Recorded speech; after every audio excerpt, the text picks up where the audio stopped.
Olá, seja muito bem-vindo. Eu sou Frinéia Chaves e estou de volta com mais uma edição do programa UFO no Plural. O assunto de hoje é a Comissão de Ética Pública da Universidade Federal de Uberlândia. Na semana que vem, a instituição realiza uma audiência pública, ocasião em que a comunidade acadêmica pode dar sugestões e contribuições para possíveis ajustes ou alteração do Código de Ética. Mas, afinal, para que serve este documento? Qual é a função desta comissão? E qual é a legislação que ampara procedimentos disciplinares de servidores públicos? O convidado para responder estas e outras questões já está comigo no estúdio, Dr. Fernando Martins, que é o presidente da Comep, promotor de justiça e também professor de Direito aqui na UFO. Seja muito bem-vindo e obrigada por aceitar o nosso convite. Eu que agradeço o convite e entendo que essa entrevista é de suma importância para toda a comunidade acadêmica. Então, a questão da ética, ela ganhou um peso mundial, primeiramente nos países mais desenvolvidos, acabou chegando aqui para o Brasil lá na época do governo Collor. Como é que ela chegou na UFO e de que forma, doutor? Ela chega na UFO por uma determinação normativa. A partir do decreto 1171 de 1994, de autoria do presidente Itamar Franco, houve uma incumbência a todas as instituições federais de fazer o seu código de ética. Posteriormente, no governo Fernando Henrique Cardoso, mais precisamente em 21 de maio de 99, criou-se a Comissão de Ética da Presidência da República. E posteriormente, no governo Lula, se fez o Sistema Nacional, o Sistema de Gestão da Ética, em que se liga as comissões de éticas das instituições federais com a Comissão de Ética da Presidência da República. Então, espargiu no país uma complexidade de comissões de ética. Né? E funciona como se fosse uma espécie de rede, né? Justamente. Que obedece à linha mestra, que é o que é definido pela União. Justamente.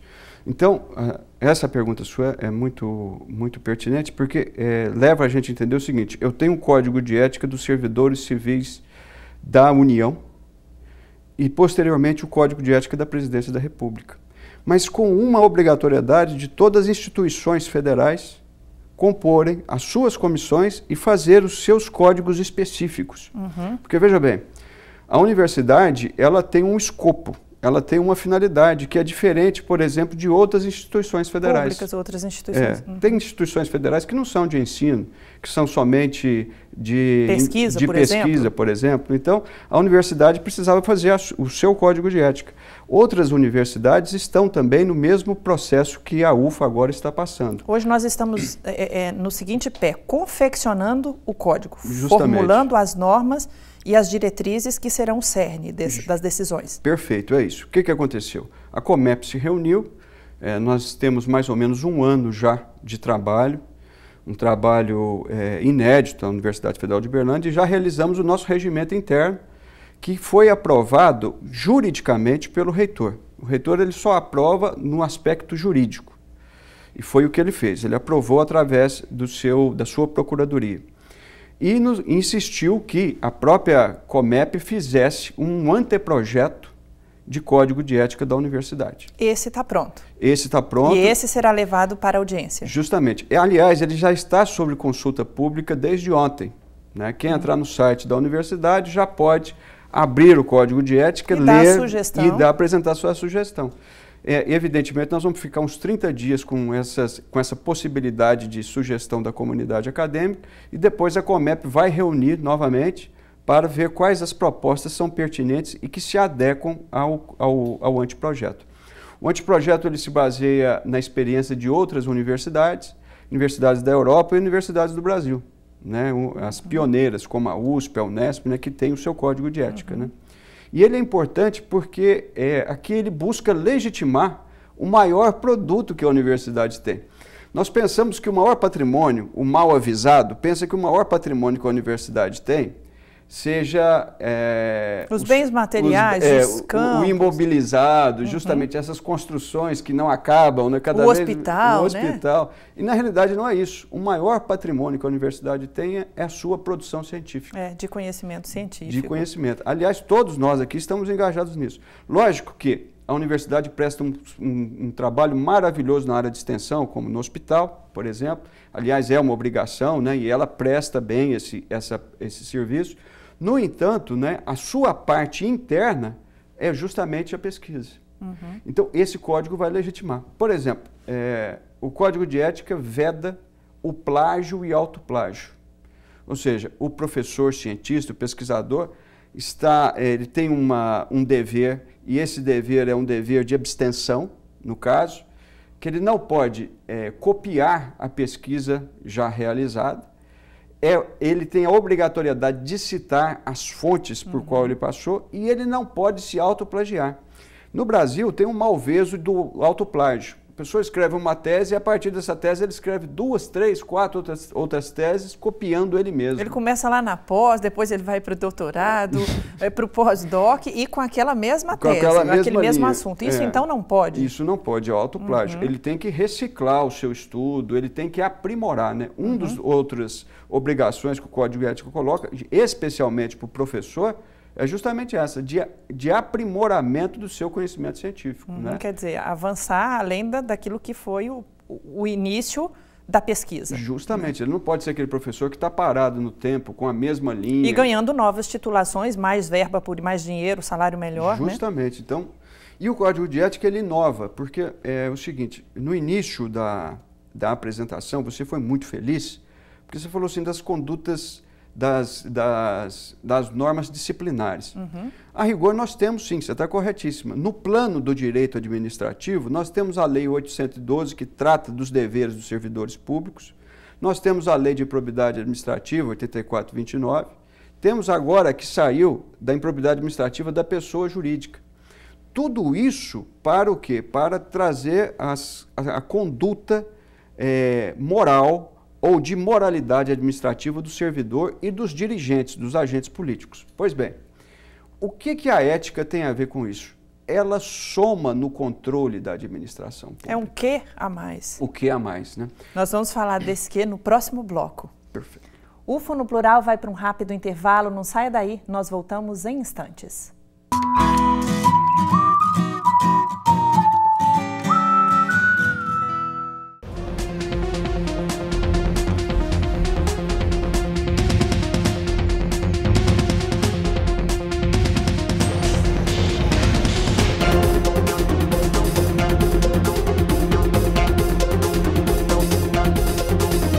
As leis de trânsito vigoram também nos campi da UFO. Obedeça e respeite.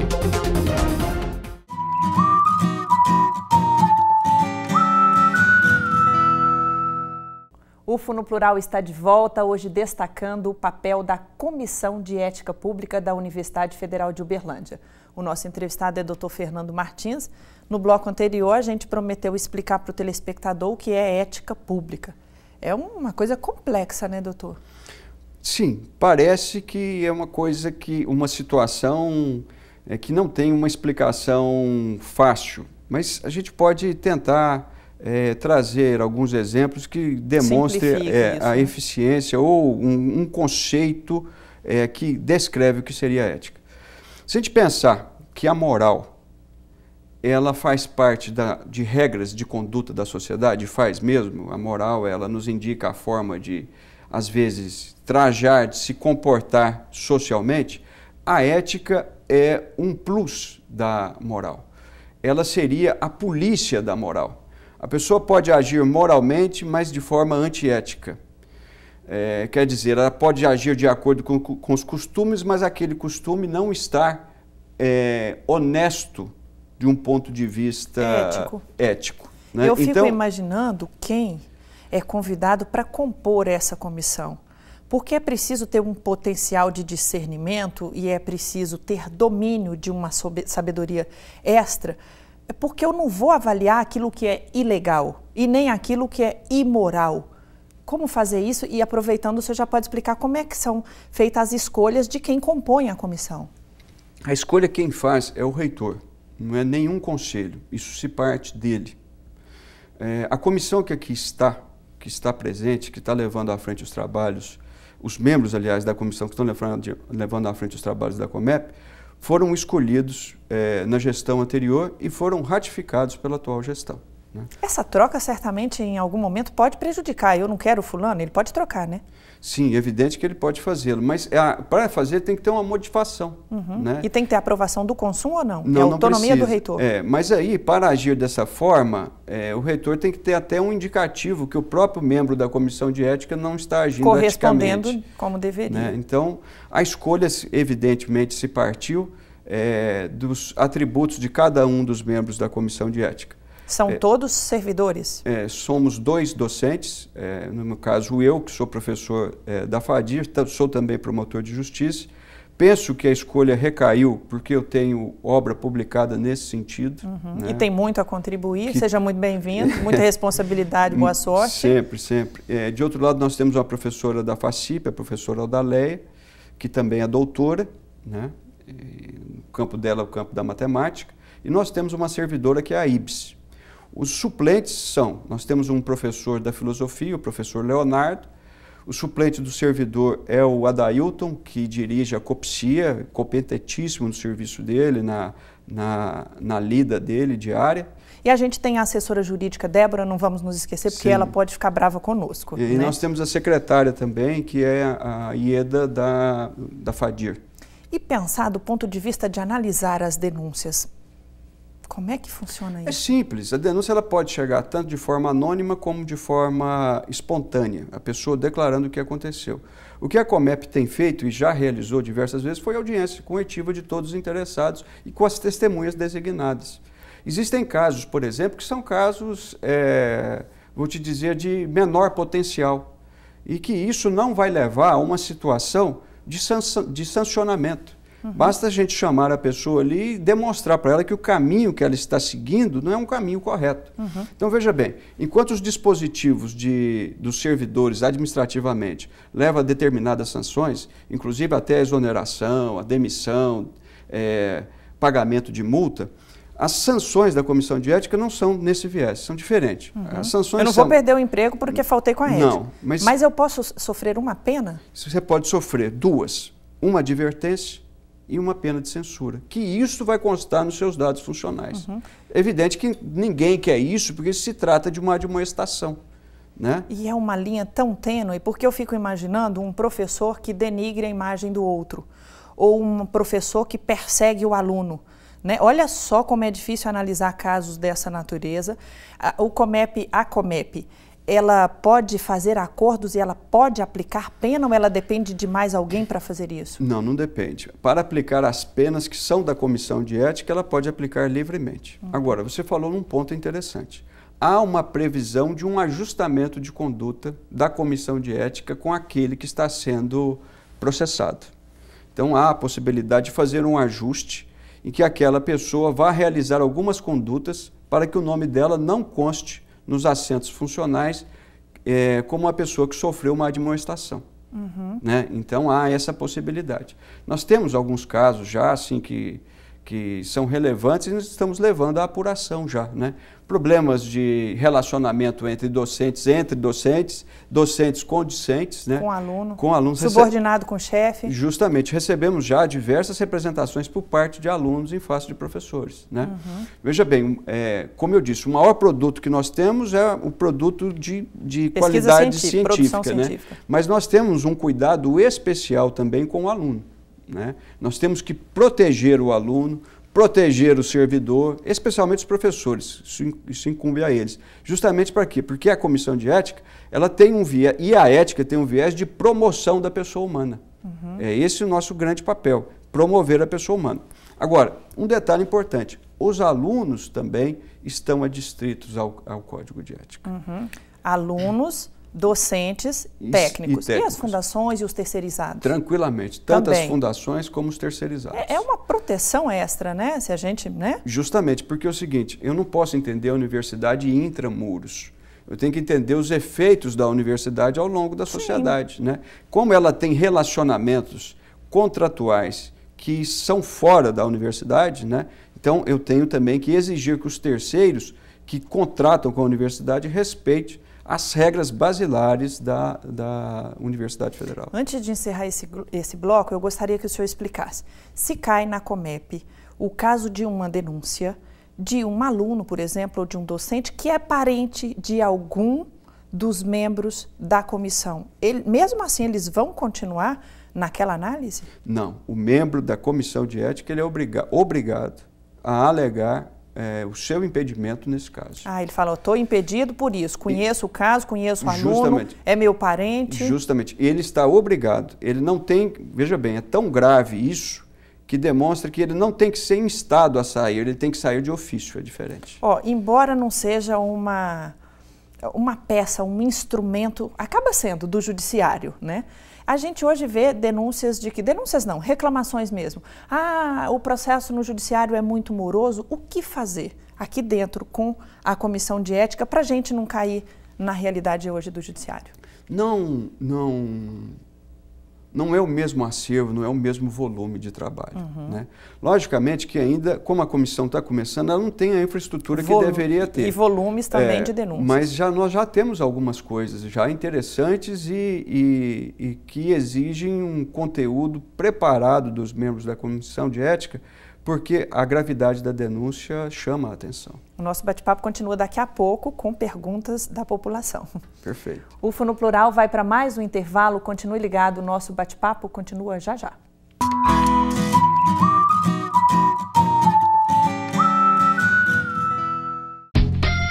Propor e ajustar modelos estatísticos visando a tomada de decisão e a definição de estratégia a serem seguidas. Estas, entre outras, são as tarefas do profissional de estatística. Com o mercado em expansão, o estatístico pode desempenhar funções em indústrias, empresas de tecnologia, hospitais e no mercado financeiro. Venha para a UFO, venha para a estatística.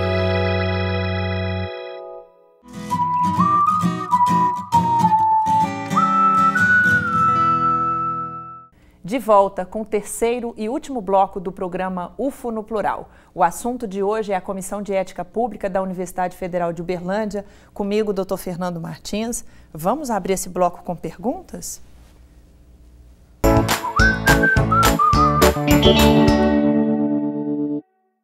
Meu nome é Diogo, sou ex-aluno do curso de História da UFO e eu gostaria de saber como que é composto o Conselho de Ética Pública da Universidade. Diogo, a sua pergunta é interessante, nós já abordamos ela no bloco anterior. A comissão ela foi escolhida pelo reitor, ela tem o prazo de gestão temporal de 3 anos e ela pode ser ainda, essa designação ela pode ser repetida, né, pelo próprio reitor. Acontece que são tantos afazeres que todos os membros da comissão de ética têm e que certamente penso que nenhum vai querer repetir esta gestão na comissão de ética. Mas sim, é o reitor que faz essa designação e a designação parte de critérios objetivos, não são critérios subjetivos. O reitor ele procura basear a sua escolha levando em consideração a história de cada membro da comissão de ética, a pertinência de sua função dentro da universidade, aquilo que a pessoa já desenvolveu. Basicamente é assim que funciona. A contribuição que cada um pode trazer do ponto de vista da experiência, né, Justamente, justamente, isso é importante. Vamos acompanhar então mais uma pergunta.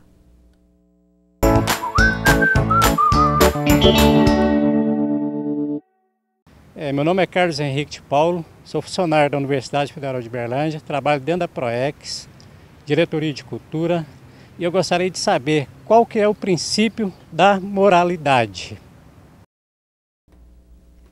Carlos, a sua pergunta ela é de fato muito interessante e ao mesmo tempo complexa, porque você vai trabalhar no campo da moralidade, você tem um aspecto filosófico dela que ela tem uma abrangência maior que o próprio direito, enquanto direito, regra jurídica. Então, as pessoas atuam na sociedade com base em regras morais, né?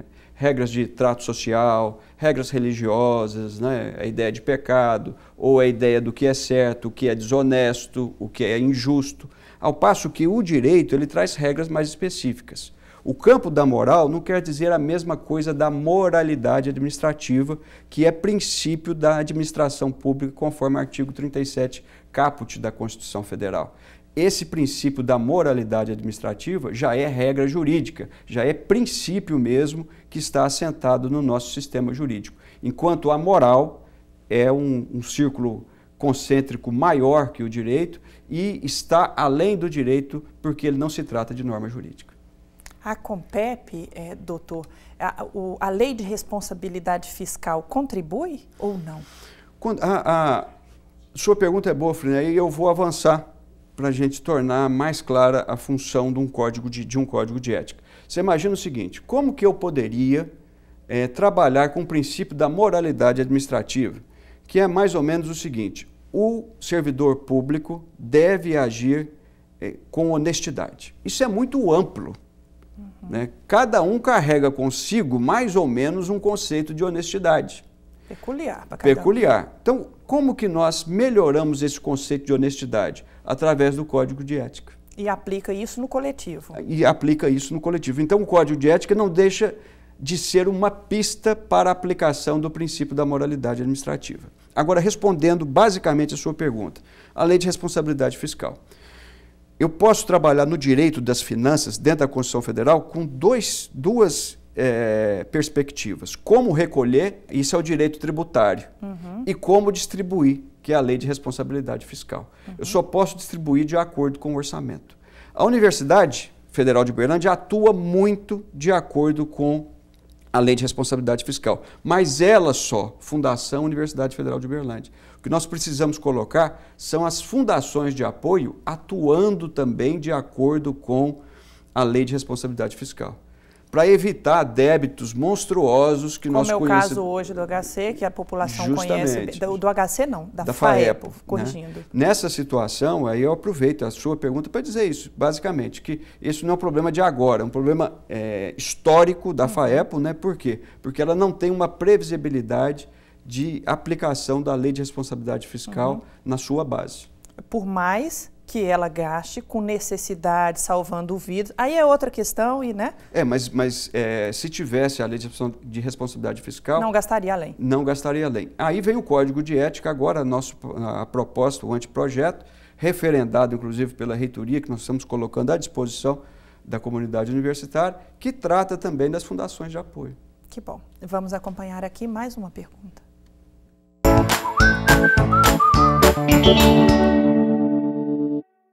Meu nome é Baltazar Ferreira, sou da área de recursos humanos. A falta de cumprimento do Código de Ética por parte do servidor, ele pode ser penalizado com a perda do emprego? Ele não pode ser penalizado por falta ética, Baltazar. Basicamente, o regimento da Comep, que está no site da Comep, basta você entrar no site da UFO e nos links à direita você vai encontrar lá a Comissão de Ética. Você pode puxar ali o regimento interno e você, Baltazar, verá que existem duas sanções apenas, a advertência e a censura. Agora, nenhuma dessas leva à exclusão do servidor do quadro de recursos humanos, inclusive onde você trabalha. Mas eu posso dizer que ninguém quer, no seu assento funcional, uma admoestação desta natureza. Então, a aplicação do Código de Ética para determinado caso pode ensejar só essas duas situações.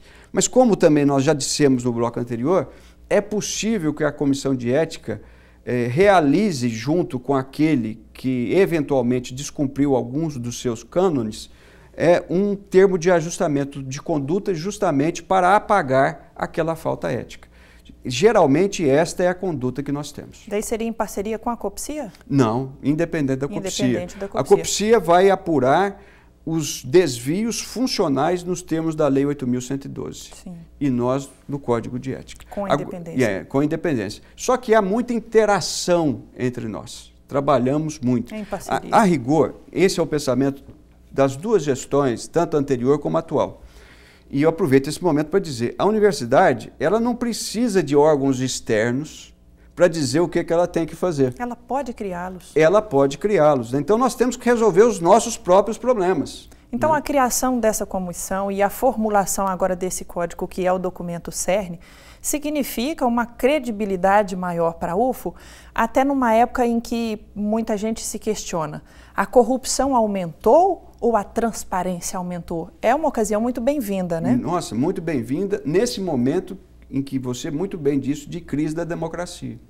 Porque você não sabe mais em quem votar, quando votar você não sabe se acertou ou errou, né? A crise da confiança, da democracia. E a universidade, o que ela faz? Ela fala, eu quero resolver os meus problemas, eu tenho ferramentas próprias para isso. E que bom. Tem a COPCIA, tem a COMEP, tem a transparência pública, tem a ouvidoria, né? Tudo isso para fazer dela um órgão que satisfaça tanto os seus anseios internos, os problemas de relacionamento interno do seu pessoal, como as questões externas. E vamos para mais uma pergunta para a gente ganhar tempo aqui, doutor. Perfeito.